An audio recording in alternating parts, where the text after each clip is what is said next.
Nikola Jokic broke our brains. He did. Nikola Jokic broke our brains. This is Locked On Nuggets. You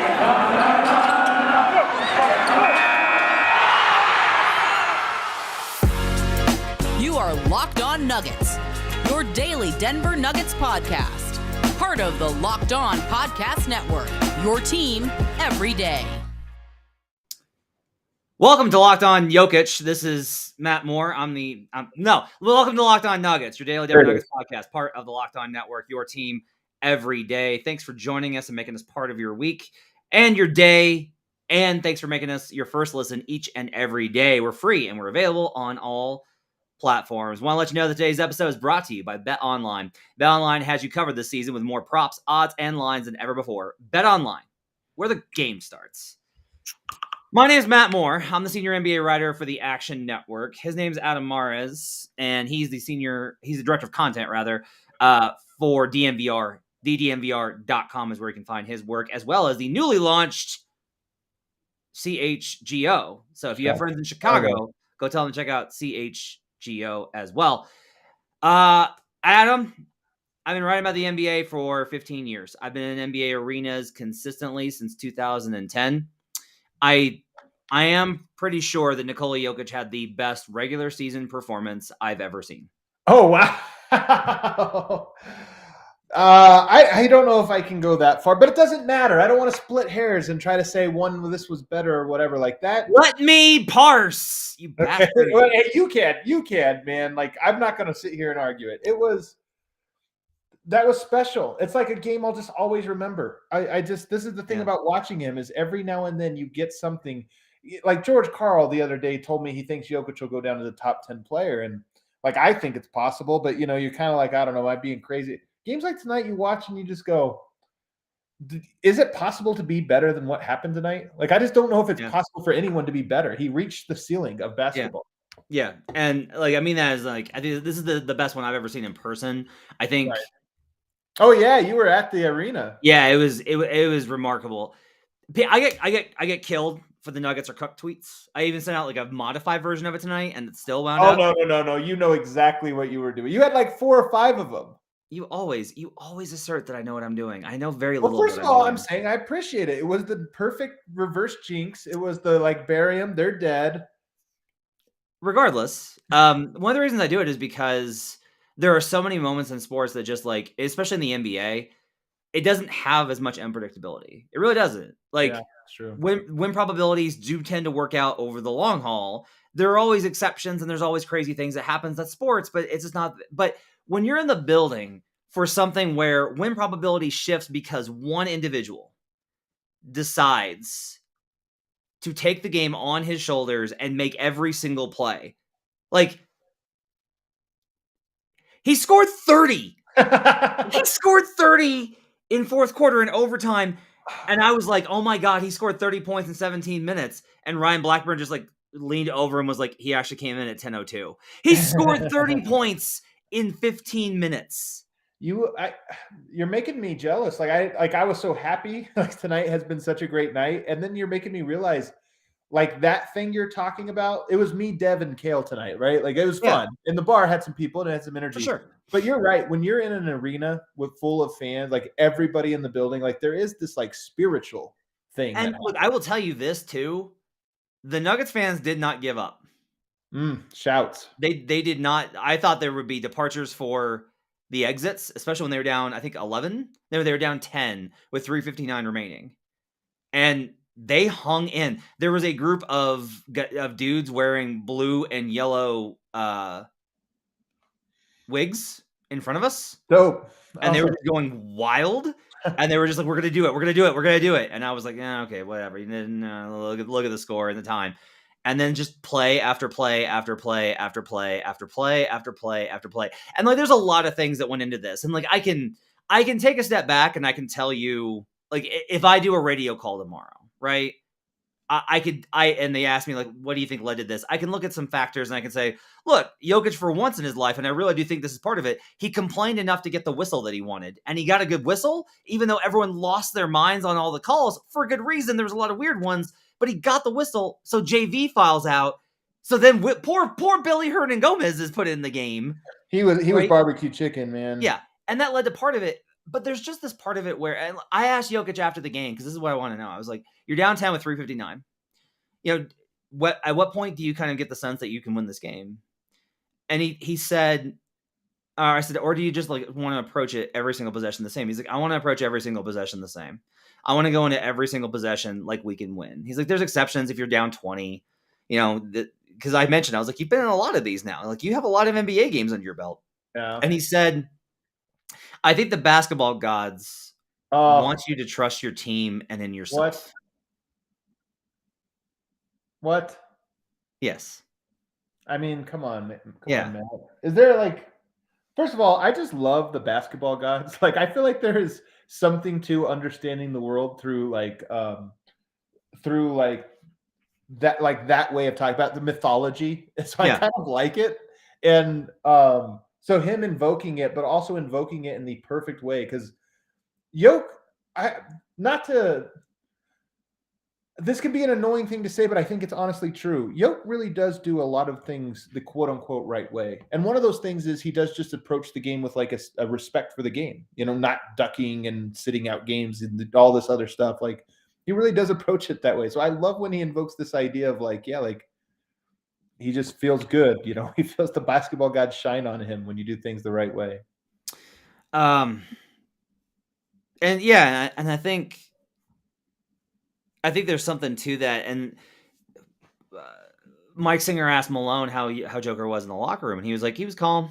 He's a cold-blooded killer. Yep. And they asked Joker about that. They're like, he said you were a cold-blooded killer. He's like, who said that? He's like, coach. He's like, I think coach likes me. Just, and the shot making, the 3-pointer that he hit was just banana cakes. Driving and all of these plays, he just made so many plays over and over and over again. And he knew, and this is part of it too. Look, the fouls really were an issue because he knew that he had the matchup. And so he was going to attack the matchup. Maybe if JV's still in there, he looks at that matchup differently and is trying to get something different or whatever. Because JV's a really good player, but he was just such an unstoppable, he was a force. I'm really sorry for the language on this because it's also not great for our YouTube channels. You should mute, by the way, he was a fucking force of nature. He really was. I mean, he came in with an urgency. I mean, the first 3 quarters, I don't want to say he was passive because we've seen him be more passive than what he was, but he definitely looked like a guy that was not about to dominate the game. In fact, Brandon Ingram was the best player for 3 quarters. I mean, Jokic was good, but Brandon Ingram was great. And then in that 4th quarter, and by the way, there's a lot to talk about in this game, but he checked in with 10 minutes and was it 2 seconds? I thought it was 20 seconds, but either way, 20 minutes. It was 20. Huh? It was 20. You're right. Yeah, 10 minutes and 20 seconds he checks into the game, which is very early for him. Yep. But he just had a different speed to him. He really did put it in 6th gear. And one of my takeaways after the game was that Jokic, we've seen this, and it gets said about a lot of players, but I honestly think it's actually limited to a very, very, very, very select few players. Your LeBrons, your Kevin Durant's, your Michael Jordans, that they have this other gear that they can go to in the playoffs or whatever. That's what happened in this game. Jokic went into God mode, and that last 15 minutes of the game, 10 in regulation, 5 in overtime, it really was. He touched the heavens. This was his 6th highest scoring game of his career. In the comments, there was the question of CJ wanted to ask this question. Was this the best game of Jokic's career so far? And I understand that parsing this isn't necessarily interesting. I'll just say this. No, it is interesting, man. It is interesting. You kind of made the point before we went on air. You're like, he wasn't, and you said for the first 3 quarters is Brandon Ingram, which I actually want to talk about much later. Once we get done with whatever Jokic just did, I want to talk about Brandon Ingram. But I think if this wasn't the best game, this was the best performance of Jokic's career in the regular season. Because especially, like, I'll say this. I think you have to contextualize some of the stakes here. And it seems like, well, the Pelicans are under 500 and you're at home and blah, blah, blah, blah. The Pelicans have been playing awesome basketball. They've been one of the best teams in basketball over the last month. You are in this extremely tight race trying to keep pace for seeding and especially trying to stay out of the play-in. This is why the play-in works. This is why the play-in is great, is because all of these games, it's like, you better win because the Wolves are trying like hell to get out. Like, they are scraping to try and get out of the play-in tournament. Nobody wants in on that. The Mavs refuse to lose. All these types of things. And I'll just say this too, like, Grizzlies and Warriors are in a little bit of a free fall now. So now we're in like weirdo times where I'm trying to do magic numbers and all this stuff. And I'm like, oh no, this is closer than I thought it was. You're down 10 in the fourth quarter. You had a 21-point lead in the first quarter and you rolled them. You played great basketball. They storm all the way back. They look like it's over. And Jokic just literally comes in and just like snatches all hope from them by making every single play that he needed to make on both ends of the floor. Like, it was, and I am all about how, I've like argued about this a lot, about how I think in the modern NBA, especially where the game is at, specifically like right now, not just like the last 5 years, I mean right now, I think we're seeing teams that have a collective approach having way more success. Your Miami Heats, your Toronto Raptors, your Phoenix Suns. The Phoenix Suns don't have the best player in the conference. They don't even have a top 5 player in the conference, probably. And yet they are the number 1 seed by like a wide margin. At the same time, Jokic played at a level to where it literally did not matter who was the better team on the floor that night. Jokic got them to win. Like, there was just nothing they could do. There was nothing they could do. Yeah. I mean, I'm thinking back, he had a 49-14-10 game this year against the Clippers. And it was, I thought the same thing. I was like, that was about as dominant I've seen a player be and him or this, that. He has a 47-point game in the playoffs. This is actually his first playoff series. Yeah. Game 6. Yep. He's got the 65 out of 68 minutes. He's got so many just dominant games, like just incredible games. And I honestly just don't know where to quantify it. But I would say that the 15-minute stretch to close, given the stakes, meaning down in the game and what have you, given all of that, he just played flawless basketball. It was just, and he did everything. He kept the ball off the move. He shot the 3, shot the deep 3. He posted up. He drew fouls. He defended. He passed. He just did everything. And it was perfection. It really was basketball perfection. Okay, let's take a break. We'll come back. We'll try and contextualize this more. It's funny. I didn't get around to a post-game show because I had the bet stream on Friday and I was wiped out afterwards. And then last night I was like, oh, you know what? We'll just do like a back-to-back. We'll do both games. No way. We'll do both games on Sunday when Adam's back because I want him to talk about Boogie. And yeah, Boogie's game is going to get lost. And I'm sorry for that for Boogie. I feel bad about that. Boogie. We'll come back and we'll talk more about this game and how it shook out and the other guys that contributed. We'll do all that and more when we come back on Locked On Nuggets. But first, I got to tell you about, it is Built Bar time. It's late winter now. Midwinter has passed. Late winter is here. We had 60 degrees. I thought it was second winter, but it's late winter? It's late winter because we have 3 winters. We have early winter, midwinter, and late winter. Okay. All right. Late winter. It's late winter.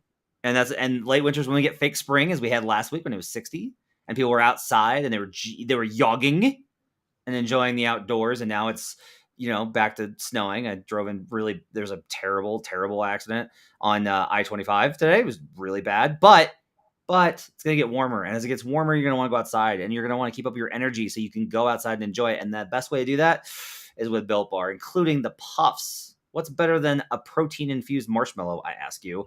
Plus, they're covered in 100% chocolate. It's a protein-infused marshmallow, fluffy, marshmallowy, covered in 100% real chocolate, just like all the Built Bars. There's so many good flavors on the puffs, like churro. That one's amazing. Coconut marshmallow, banana cream pie.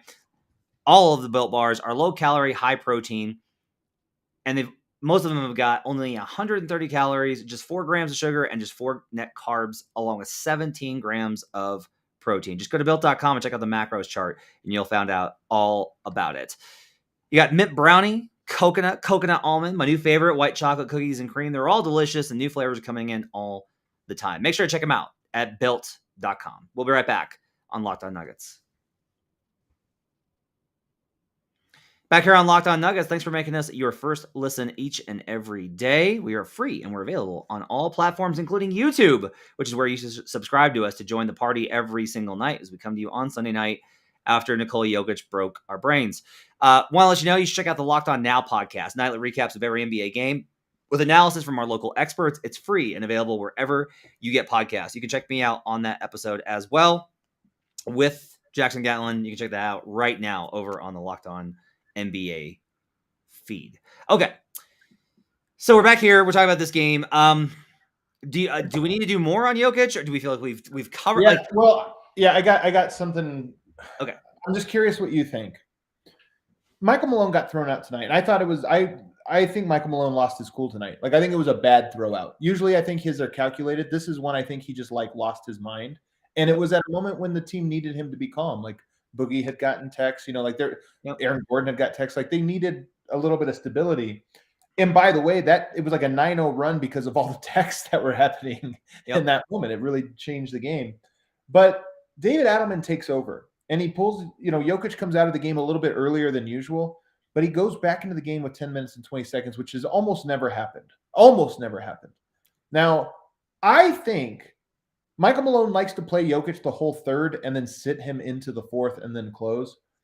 I always think, I wonder if it would be better to flip that, to play him a little bit less in the third, maybe send him to the bench and close. And tonight was the first time I've really seen that. And Jokic played one of the best fourth quarters of his life.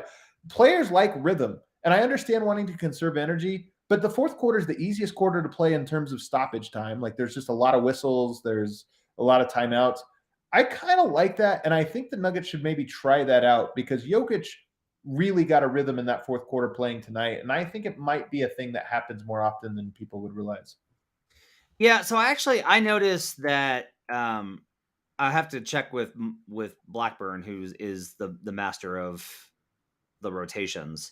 When he came out, it shows that he came out in the 10-minute mark, right? So it's like between the I'm sorry, in the first quarter is what I'm talking about. It's like he came out, I think, in the there's like 2.5 minutes or something like that. Yeah, it seemed early to me. Now that doesn't match up with like the data I've seen, but I did kind of notice. I was like, that's odd. And then he played a lot of the second quarter. He came in early because Cousins picked up 3 fouls. 3 fouls, yeah. Boogie was really so then, and then he does come out early in the third, and then he comes back early in the fourth, right? I kind of wonder if actually this is less of a, if it wasn't Adelman and like this was agreed before the game that they're going to shift his rotation a little bit. I think I wonder if some of this is they're getting ready for the playoffs and trying to set him up. There's 4 games in 5 nights. I would be shocked if they were trying to up his minutes. Well, are there 4 games in 5 nights for Nikola Jokic? Because I don't probably not, maybe not. I kind of hope not in a weird way, but. Nonetheless, I honestly think it was just because if you go, the Nuggets were up 1 when Jokic checked out of the third quarter. When he checked back in, they were down 11. Like, I think it just had to do with, had Adelman left him on the bench for a second longer, they would have lost this game. 1 second longer. Yeah. And I think he kind of knew that and just thought, all right, if we're going to win, it's going to have to be now. Let's go and try this out. And it ended up working out. So it's easy to criticize coaches. You listen to any basketball podcast, any sports podcast in the world, the podcast host is going to criticize the coach for something, okay? Yeah. And they're usually wrong. The one I have for Michael Malone that I feel pretty good about, or one of the ones I feel pretty good at, is he really does hold on to Jokic on the bench too long at times in the fourth quarter. I don't mind it in the first, second, whatever, but in the fourth quarter, there's a lot of times where I'm like, get him back in. What are we waiting for? Yeah. I get it. I think one of the issues is like actually Steph Curry has the same thing where Warriors fans always want him in sooner. Like they always want this disruption of it. I don't know. I'll just say this. Like, I think so. Like Steph Curry last night after the loss, basically like just says, "Yeah, I'm going back to my other rotation." This is my opinion. Maybe I'm wrong, right? I could ask around to find out. This is my opinion. I think the Stars determine their rotation. I think the Stars say, "Hey, I want to go back in this at this point." Now it may be like, "Hey, I want to play." You think Jokic does? I do still. That would be. It's a great question to ask. I would be very curious to see that. And it's fine to not think that, but I I always kind of, I don't know. Like I said, I feel like it's weird to just be like, this one instance happened and then Malone didn't happen to be out there. And also, like, I have a hard time believing that Adelman would break, like, does it sound like Adelman would break what Malone wants to do? Why in that not? situation? He brought well, first of all, he brought Yoke back early, but he brought Gordon back early. He brought a lot of the guys back early. I think he just was like, let's try to win this one and see what happens. And if you look at the minute totals, Yoke played 43 minutes tonight. Now, I know that was overtime, but take overtime out. He played 38 minutes. That's more than usual, and certainly more than would logically be like pre-agreed upon on the first leg of a 4 and 5. I personally don't think that David Adelman was doing anything that Michael Malone wouldn't do. That's my personal opinion. I don't believe that's how it works. I do. I think it was, again, because of how bad that second unit has been on a tear. Tonight they were bad, and in particular, DeMarcus Cousins. Like, it's funny. Brennan Vogt had this tweet, and I think he's right about this. Boogie says, like, I've done everything in my power to get the refs to like me or this. No, you haven't. These texts tonight were not at all like, how could you avoid the text tonight? Like, they were just like, come on, man, keep your composure. Like, he lost his cool tonight, and I really do think it, in a weird way. I'm not trying to blame Boogie. In a weird way, I do think it affected the mood of the game, and that he comes in that first unit, has 3 fouls, is throwing a fit on the court, storms off, yelling at officials, and everybody kind of lost their mind. The whole Nuggets team kind of lost their mind following that. Yeah, there's a lot of weird stuff that happened. I have to point out that the sequence late in the game where he got the board and Hernan Gomez lightly put his hand on him and Jokic dove out of bounds and didn't get the call and then threw a tantrum and then the call was reversed. Yeah. Like, I understand Pelicans fans being mad in that situation. Like, I thought that was... I will say I do too, but it was a foul. Like, that's the thing, is it was a foul. Jokic took a dive on it. Jokic did the thing where he made the official call, what they would typically say is not. I genuinely wonder tonight if this has been the message, is like, if you complain enough, they will give you the calls that you want. And that's what he's going to have to get. Like, I genuinely wonder if he's I don't think that's how it's going to work. I think it worked tonight, but I don't think that's... I mean, look, Luka gets the calls that he wants, and Luka has complained more than any player I've seen in the league this season. Luka definitely does a lot, yeah. Like, it's... Well, I'll say this: Luka gets gets more calls than any player I've seen this season outside of Embiid. So, I like this point too, is really a big one. And again, Bones Highland hopped on the DNVR show tonight and talked about adjustments Adelman made. I mean, he wasn't trying to discredit Malone or this or that, but he was crediting him with those moves. And one of them was that defensive adjustment. I mean, putting Monte Morris on Herb Jones, who was the one guy they didn't want to involve in pick and rolls. And so then you could switch between Austin Rivers, Jeff Green, and Aaron Gordon. It really made a huge difference. Like, Brandon Ingram was destroying them in quarters 2, 3, in the first half of 4. Once they got to that point, he struggled a lot more, as did CJ McCollum. I'll also say this. A lot of the reason that Brandon Ingram struggled a lot more is also because, like, Brandon Ingram was hitting really tough shots because that's what Brandon Ingram does. And eventually it ran out. Like, there's a lot of this that's just like... He didn't even run out. He still hit one down the stretch even. That was like... Austin played freaking phenomenal defense in the fourth quarter. I like Austin. I mean, but I like Austin Rivers with the starters a lot. And it's too easy to make this a hot takey thing, but, Will Barton rolling his ankle kind of forced Austin Rivers into that role. And tonight, at least, Matt, tonight, the Nuggets needed somebody to stop those two, Brandon Ingram and CJ McCollum. And I do think that Austin Rivers was probably more equipped to handle that role than Will Barton would have been. But again, not that it's better, not that there's something broader to be extrapolated, but Denver needed... Jokic was going to score. It's like, you just knew Jokic is going to score. Can you get any stops? And Austin Rivers did a very good job of getting stops tonight. Don't think I didn't listen to your Low Post interview about the Nuggets need a defensive 2 guard. Don't think. I saw some people be like, "Oh, are you a Barton hater?" Like, that's not it. Like, that's not it at all. Barton's a very good player. I think he still has a role on this team. I would take a lesser all-around player that's a lockdown defender at that too.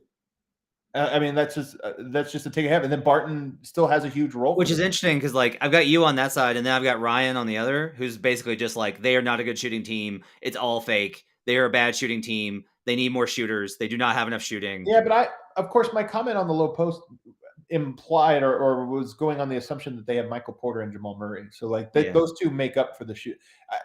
I think there's you get diminishing returns the more offensive players you have. Like eventually you just have guys that aren't going to touch the ball enough. And I think if you have Murray, Porter, Jokic, that's 90% of your offense. Maybe 80% of your offense, 85. So your other two guys have to be like, they have to kind of fill in some of these other gaps. And I do think it's going to be defensive. Again, this is Will Barton's going to play a lot of minutes, whatever. I still think he's a great player, but I just look around and I think you got to have somebody that can just get a stop when it matters. Tonight, I think it's also okay if they have a different closing lineup. Like if they use a different closer, then that'd be fine too. Even Barton will close some. Like what my point wasn't to take one guy out. I just that they need that option, and I don't know if they have it. Austin Rivers is a good one, but I don't think Austin Rivers is going to slow down Steph Curry. Like there is a ceiling, I think, to what Austin Rivers can do for the Nuggets. I gotta say this though, I take issue with this concept of like slowing down. Like these are the best players in the league. Like, of course, I think honestly, so much of it is just you make them work as much as you can, and then you focus on the margins. That's it. Like that's been and that's what I'll say. I think Austin Rivers can help make them work as hard as they have. Like, you're right. I'm not saying he's going to stop Steph Curry or this or that. Denver can probably use a guy that allows them to do what they did tonight down the stretch, which is to have three players that you could count on to get isolated onto an island. Aaron Gordon, Austin Rivers, and then tonight Jeff Green did a great job of that. I mean, Jeff Green got some stops down the stretch that were very impressive. Yeah, for sure. Including the one on Ingram where he got an offensive foul, which was one of the more clutch defensive possessions of the game. Austin, I feel bad that Austin's basically lot in life now is we're going to throw you against the best one-on-one tough shot makers in the league, and you're going to work your ass off when you clearly don't. Like tonight was like, he clearly felt like garbage. Yeah, he got cooked tonight, but he got cooked just enough that he could win. Yeah. It was like, and like that's his lot in life. It's just like you're gonna bust your ass, and most of the time it's not gonna work because these are the best players in the league.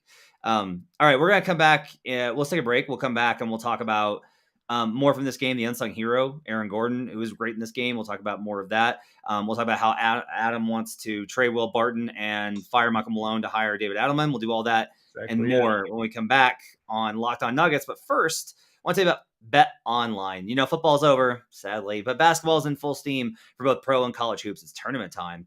From all the latest odds, totals, player performance props to where the next fired coach is going to land, betonline.net is the #1 spot for all your sports betting needs. I'm going to tell you right now, I'm going to bet on CSU in the tournament, man. I love David Roddy. I have a huge man crush on David Roddy. That dude is an incredible player. I love the way he plays the game. I just love it. My wife's an instructor at CSU, and I had to inform her that the basketball team is good. She was like, "What?" So she didn't know. I gotta get her caught up there in Moby. Come on, give them credit. They got a good crowd. I gotta get her caught up. BetOnline remains the best spot for all your sports scores, podcasts, and news this season. It's not just basketball; they are your source for hockey, boxing, and UFC. Head to the website today, or use your mobile device to learn more about the trends and action. BetOnline, where the game starts. We'll be right back on Locked On Nuggets.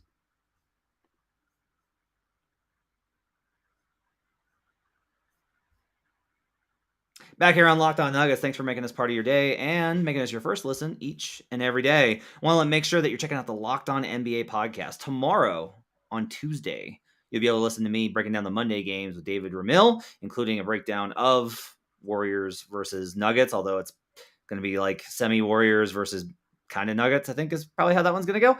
And later in the week on Fridays, you can catch Adam Mares as well. All right. So Matt the ad man more. Everyone's very impressed with my ad reads today. Zamora gets it. Zamora gets what I'm talking about making guys work. The PJ Tucker on KD effect. That's it. That's the whole thing. So Aaron Gordon tonight had 55% shooting, was bad from three. Okay, this will make for a good segment. I don't mind Aaron Gordon's threes. I do not mind them. I think it's fine. I think teams are going to dare him to shoot. I think he drives enough. I think his usage is high enough. And I think that on some level, the volume of threes, and here's my big thing is Aaron Gordon going to carry you throughout a series on 40% three-point shooting? Can he have 2 to 3 games in a playoff series where he hits more than 1 3? And if he can do that, he could be 0 of 7 in the 2 that they lose. And that's totally okay. I think it's fine as long as he's not doing just threes, which is very rare in my estimation. It was rare, but it wasn't rare tonight. And I think he even noticed it. Like there was a moment after he had missed his third three or something in like a row because he was settling for him. Pelicans come down and score, and he threw the ball. I actually could have got a tech. There was a timeout. I think it's the only reason he didn't get one. Throw it and hit the stanchion, and it actually bounced way into the crowd. And after that moment is when he started to go to the rim and just barrel and attack, and he was a beast. He completely flipped the script and actually dominated from that moment on. I'm with you that I don't mind him shooting him. I think that he does. George Karl always has the line, or is it George Karl or Chris Marlin? I can't remember this. It's like you can like the three, but you can't fall in love with the three. Like you could date it, but you can't fall in love. And I think he tonight fell in love with it for one shot too many. And then I think he knew it. And then he flipped the switch. And then when he did, this is twofold. It's not just the 3-point part. It's also he is one of the most athletic players in all the NBA, probably top 5 or 6 athletic player in all the NBA. He doesn't always use that to his advantage to just bully his way. And he got pissed tonight and started doing that. And he had monster dunks. He had great rebounds. He just had big time plays. And that's the thing. That's his value. Like channel that and always go for it. I think so much of this comes down into like a lot of things this season about where the team is at in terms of usage with the guys that are out. I agree. More specifically, Jamal, just because like MPJ, I don't know, like because I was talking about this with Ryan about how like I don't know, like MPJ never really showed like a really great 3-level game in terms of with the ball. He can cross over and he can pull up because that's like who he is. Like that's his definition of it. Like he doesn't have like moves upon moves to get to the rim and finish hard. He has like offensive putbacks and stuff like that, or like little duck in plays, but like doesn't have a very versatile. He doesn't have a bag. Yeah, he doesn't have a bag. I'd say he's a 3-level scorer though, because he is good from all 3 levels, but he's not good at getting to whatever spot he wants. He's not a 3-level on ball creation scorer. Sure. That's like a very specific. That's a very specific narrow, but like that's the most accurate way I can describe it. So I feel like some of this is with Gordon is some of that is like if he's asked to create, sometimes he's going to opt for the 3 if he feels like he's in rhythm. Sometimes he's going to try and create if he feels like he has the mismatch. And I also say this, like I think one of the things that we can get caught into is the idea, and I try and remember this from the player's perspective. They don't think, this is my experience. This is from like various conversations I've had. They don't think of it the way we do, which is we want every possession optimized. Like I mean this by fans and media. Like, why would you ever take a bad shot? It should always be an open shot or a dunk or like a good, like, unless you're one of the top guys, right? Like it should always be these types of things. And I think in the course of 100 possessions over 82 games, even with Joker, and honestly, in my opinion, a little bit, especially because you want to take some of the load off of him, you need to have some possessions where like you're trying to figure out what you can do. And you're trying to establish your ability to attack on your own. And I think that some of that gets in there with if Gordon, I think understands that if he's hitting threes, that's going to make things easier for him in driving. Like that's a lot of this is guys want to shoot the mid-range because they know if you have to guard you in the mid-range, it's easier for them to get to the rim. That's why guys work on this stuff. Is honestly, it's not just feel. Some of it's just feel, but some of it is if I hit that, then they're going to have to come out on me and I'm going to have an easier time attacking. I think that these things they exist within the context of the game, but they also exist within the context of the season and across careers. And I think that we have to keep those things in mind and not just always be demanding the most effective tactic available on every single possession. Does that make sense? It does. I don't know that I agree with you though. I do think that basketball efficiency is important even as a concept for players. And I do understand this idea of, you could run everything through Yoke, but taking off the plate, this or that. I also don't think it's what's going on with Aaron Gordon. What I think is going on with Aaron Gordon is tonight he was tasked with the toughest defensive assignment and he had foul trouble going up against Brandon Ingram.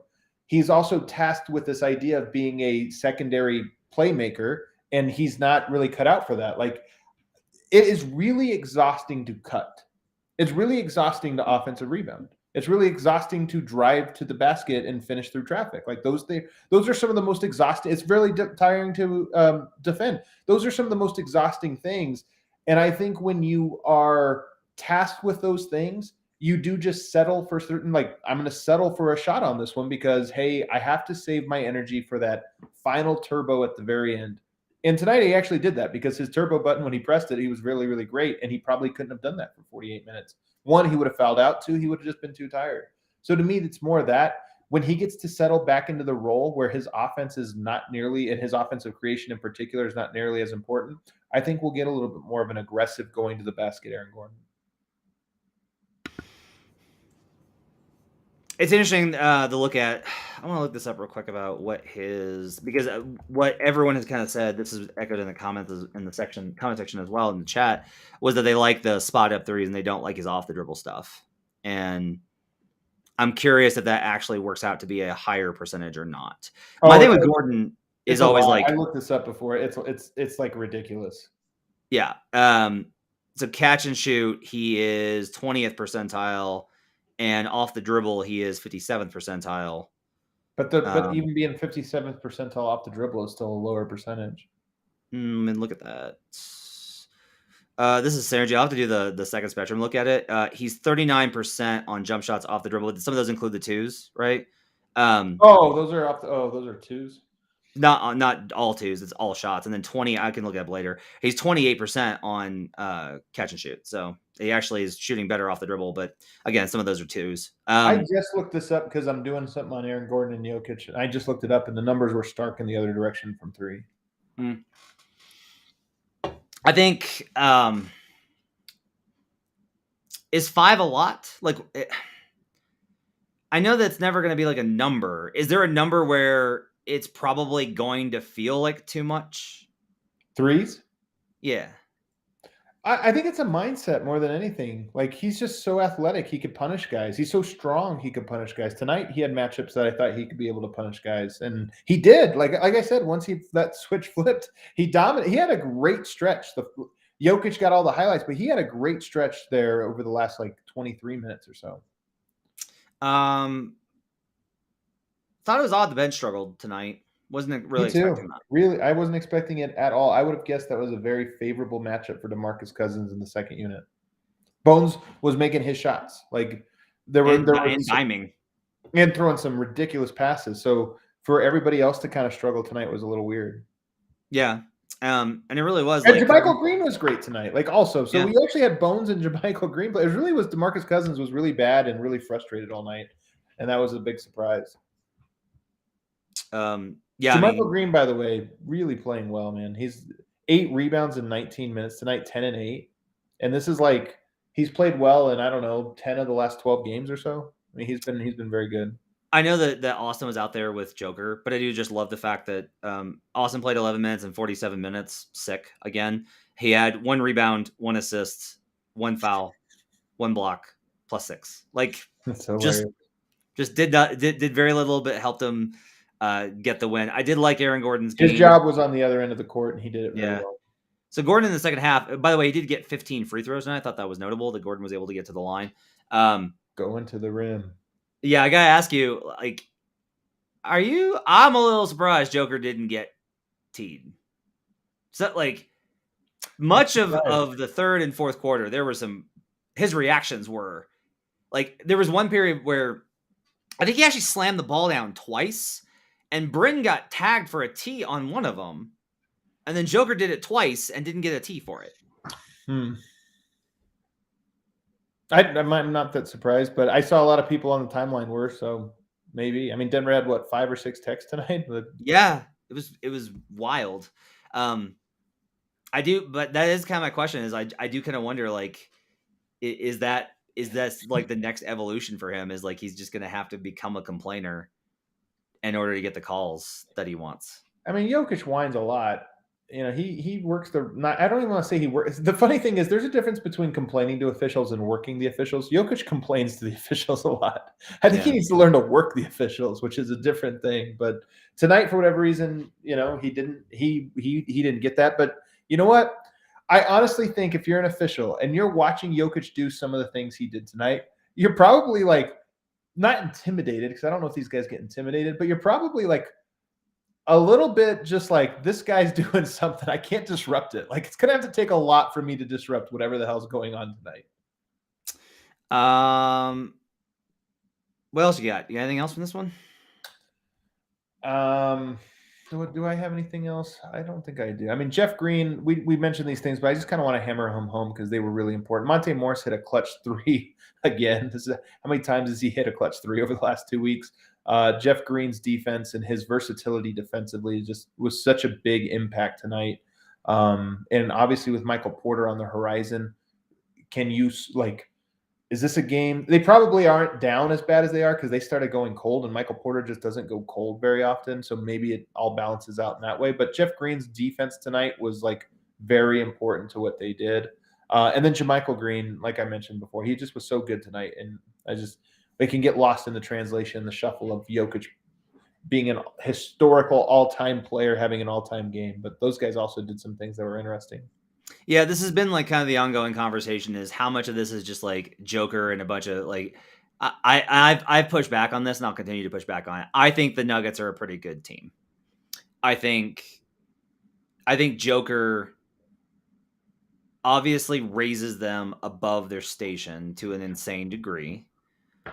But I don't like the idea that this is a bad team, that these players are bad, which is how it gets presented sometimes. That it's really just man, Joker's just out there with a bunch of trash, making them amazing. And I'm I don't know, man. There's a ground in between that, though, man. And here's where, you might disagree with this, but I honestly think this is how I look at it. Jokic just makes all these guys in the NBA are good. They have a talent. They were the best player on their high school team. They were the best or second best player on their college team. All of these guys, every single one of them, they have talents. You get to an NBA level, and then it's can you unlock all of those? I think Jokic allows players to unlock their talents. Monte Morris is a really good point guard. If you paired him with Billy Hernangomez, I don't think he would be as good as he is now. Jokic allows him to do the things that are really good. And so they're both right. These guys do have talent, but I think that this is part of what makes Jokic an MVP is that he can unlock so many different players' talents. I agree with you. I also think a lot of these guys are on the other teams in the NBA. I think Jeff Green's a rotation player on a bunch of other teams in the NBA. Is he a starter, though? I think on a fair amount. I don't. I mean, has he been? I'm going to have to look this up. How many games? No, because he's been ring chasing, right? But he's starting on, I'm trying to think what's a good thing. The Indiana Pacers. Jeff Green would start on the Indiana Pacers. Jeff Green would probably start in Washington. On these teams that are below 500, right? And Monte is a good backup point guard no matter what team. Sure, but he's a starter. I mean, look, Jeff Green's a good player too. He's just not a star. Aaron Gordon's a starter on almost every team. Will Barton, not on every team, on a lot. No, I agree. But he's also but he is definitely a rotation guy. Huh? He is definitely a rotation guy. And I know, but those guys are starters. That's the point. These guys are good, but are they all is Jeff Green, Monte Morris, Will Barton starters? Second scorers. Third scorers. Duncan Robinson's a starter. Will Barton's better than Duncan Robinson. It's a little different, but I don't know. Again, you're putting me in the position to talk down on these guys, and I'm not. Yeah, that's my point. Is let's not do that. This is a pretty good team, and no matter how good Joker is, they're not this many games over 500 if the team isn't good. No one is good enough to raise everyone up to this many games over 500. No one, not even this guy.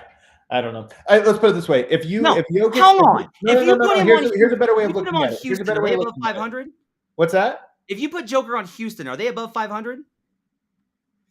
No, Houston's a rare example of this because that's what I was about to do. Is say if you put Jokic and you simulate the season and he plays for all 30 teams, the Nuggets I think are probably somewhere around the average or slightly below the average of what that would come out to. Rubia says the plus minus for Joker on off suggests otherwise. Okay. Well, if you take all of the other starters off and we just play Joker with the bench, the plus minus isn't going to be nearly as good. And those guys contribute to the plus. I just think that there needs to be some level of respect for the other guys that have given good contributions to a team that has this many games over 500. I think some of this is the way that they've become Joker centric.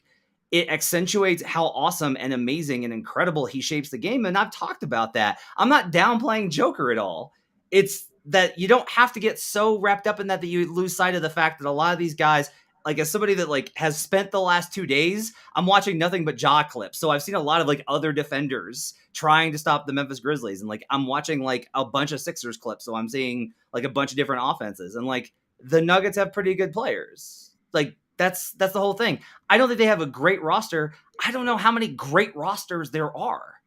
Like I don't know how many like amazing. I don't know what the standard is that people are kind of comparing the Nuggets to, where all these guys look bad, like Otto Porter and this version of Klay Thompson, or like Cam Payne and Jay Crowder. I mean, the campaign's off the bench. You know that. So, like, that's not a fair one. Jay Crowder's a good player. Are you kidding? Like Monte Morris is supposed to be off the bench, right?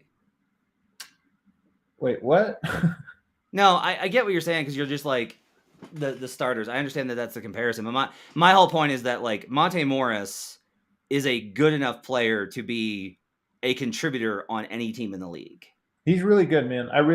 He would definitely be a contributor. My point is the Nuggets right now are 38-26, and I really do think it has to do with like he unlocks so that everybody can be comfortable and can do so many different things. And I mean, it's not necessarily putting those guys down to say that. Like that this is Jokic's talent, is that he is such an elite 2-man game player with everyone. Is the roster disappointing given Jokic's talent? Yes, because they're missing 2 starters. Like to me, what are we doing? Like if they have Michael Porter and Jamal Murray, I honestly think they're either the 1st or 2nd seed in the Western Conference. Like they're that good. Only Phoenix, who has 51-13. It's hard to say Denver would be better than 51-13. That's the only team. Everybody else, they would be in that zone. I have almost no question about it. Okay. I think the Nuggets are good. I think that Jeff Green helps most teams in the league. I think JaMychal Green honestly probably plays better in a lot of spots because he wouldn't have been playing small ball 5 so much. He looked great since moving to 4. That's been a big boost. Aaron's been incredible this season.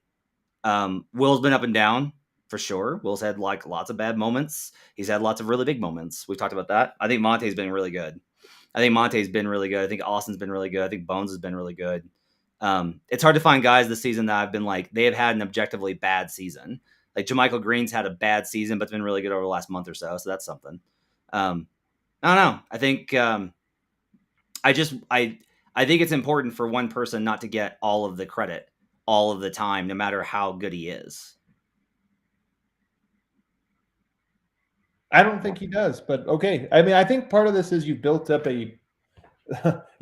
this argument that I'm not even having. I do think though that he connects and unlocks everybody. I don't know, but of course Monte's good. Like I spent tonight talking about how much he's come up clutch lately. Of course Jeff Green's good. I spent tonight talking about how great he was defensively, and even speculated that if Michael Porter were healthy, would it have had the same impact, at least in the clutch? So we're on the same page here. But I also think that Jokic, like LeBron, like all these other great players, unlock something about them that allows them to be as good as they have been.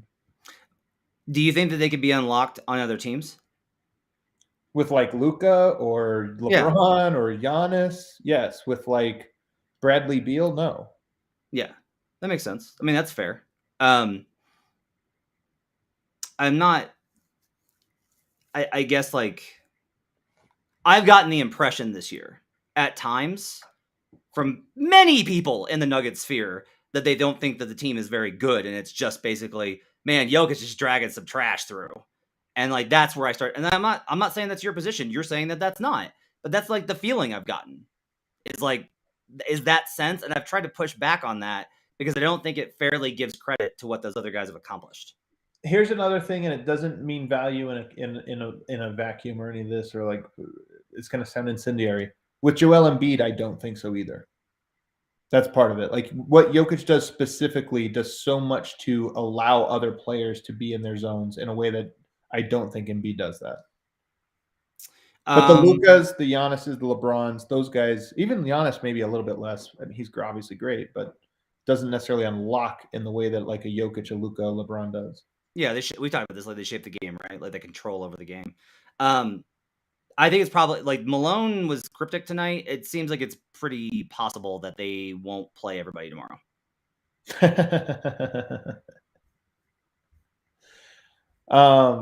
Maybe I would.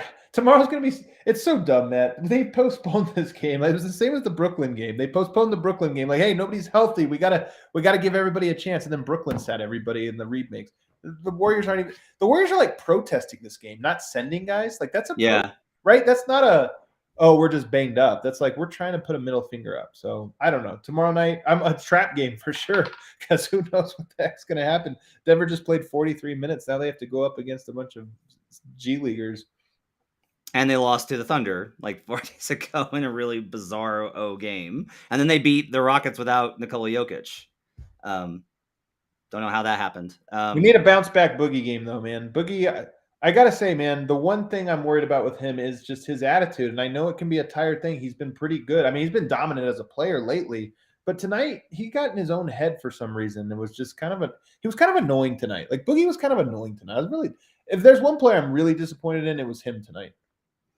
This is part of it. This is like what it comes with. Like, yeah, I hope not. That's what's so. And you're right. I agree. It is what it comes with, and I'm kind of resigned to it. But there's a part of you that hopes not because he had it. It just seemed like it had clicked for him in this little way, and so for him to be as just pouty as he was tonight is like so disappointing. Yeah, everyone. I just think that there is this. It's just kind of funny because when he's getting these calls and everybody's like, there's an unfair thing against the officials. I have zero sympathy for him on the text. Me too, man. I honestly really do. And it's like if you say like, well, do you think he deserves it? I'm like, no, I don't think he deserves it. I also don't think that if you know something is going to happen and you don't change your behavior. It's so true, man. It's so true. Like he had that presser the other day and everybody was lapping it up about the like, I don't know what it is. Like, woe is me. How come everybody's always against me? I always think like anytime you say the words like, why is everybody against me? It's like you might need to just kind of reflect a little bit because very rarely is the whole world against you. Which is how I feel in this chat right now. the whole world is against me especially because our friends from overseas are oftentimes joining us and they have very strong opinions about everyone who is not Nikola Jokic. Well, you're kind of doing the Michael Jordan. What's the thing they say about Michael Jordan? He was so good. He made it in the Hall of Fame twice. Once is Michael Jordan. Another time is Scottie Pippen or something like that. Right. So Yoke's so good. He's getting Matt Moore's giving him credit 5 times. Right. Okay. They love you. They love you, Matt. Come on. That'll wrap it up for Locked On Nuggets. Thanks for joining us. Make sure to catch us all throughout the week. We'll have another show tomorrow night after the Warriors game, and then again after the Warriors game, and then like many times they face the Warriors. 4 games, 5 nights. Sacramento again too. Like Sacramento and Golden State 6 times in 3 weeks or something. Like this schedule is the dumbest. I've never talked about the schedule as much as I have this year. People really hate the schedule this year. I mean, it's been at least they're home heavy and they got lots of they've had 2 practices in like the last 2 weeks. Yeah. So like that's pretty good for them. It's gonna work out. They're gonna. I will say this. Can I just say this though, real quick? Are you reading this chat? I just want you see all the love. People are throwing this love at you, man. They love you. If they don't have an IC in their name, they love me. So we'll go ahead and wrap this up. Thanks for joining us, everybody. I got the hammer. I'm bringing the hammer back for everyone that disrespects the Nuggets role players. Thanks for joining me and Adam. Follow Adam over at Adam_Mares. Check out the list, which he'll have this week, as well as all the great stuff over at DNVR. Bones Highland popped on their postgame show. So you should go check that out and listen to the postgame show, as always. Follow us on YouTube. Thanks for joining us. We'll see you guys again tomorrow night on another edition